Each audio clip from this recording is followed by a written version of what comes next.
Witam. Z racji, że w internecie jest wiele filmów pokazujących, jak rozebrać, złożyć WOM w ciężkiej serii, ale nie ma filmu, który pokazuje szybko i na temat co i jak trzeba złożyć. Więc zaczynamy. Mamy tutaj WOM 6-tarczowy.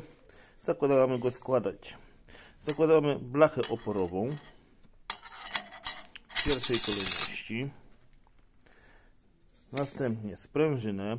Na sprężynę trzeba zwrócić uwagę, którą stroną ma wejść do tłoka.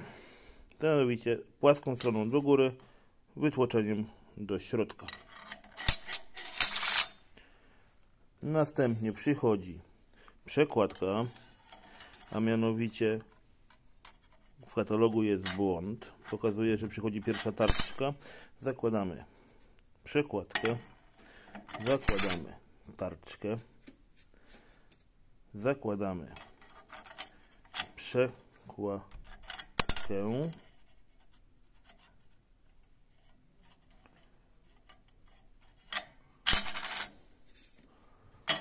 tarczkę, przekładkę,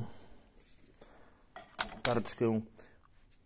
Dobrze zwrócić uwagę, że tu akurat mamy WOM firmy Colors. Oni zakładają tarczki czeskie.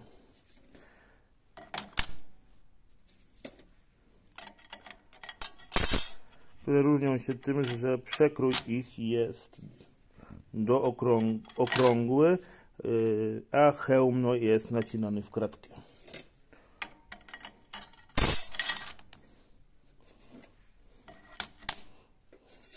I na koniec przychodzi ostatnia przekładka, blacha oporowa i pierścień Zegiera. Na co jeszcze należy zwrócić uwagę, to na o-ringi, bo większość osób źle je zakłada, a za co zdarzają się błędy. Pierwszy o-ring musi być założony jak najbliżej obudowy, powierzchni styku z korpusem podnośnika. Część osób wkłada go w ten rowek, zasłaniając otwory od hamulca. Pozostałe dwa mają swoje miejsce. Tu jest środkowy, jest do oleju od tarczek. Podstawowa różnica w 5 a 6 tarczowym WOM-ie jest wysokość obudowy tłoka. Jest to różnica około 6-7 mm i na to jeszcze zwrócić uwagę przy tym, czym można go stosować zamiennie z 5 i 6 tarczowym, to najważniejszy jest ten wałek. A mianowicie w większości ciągników jest założony 5-tarczowy, głównie 4, ale w 6 spotkałem się, że jest założony ten wałek z 5-tarczowym bębnem, a mianowicie różnica w długości tego frezu, już pokazuję,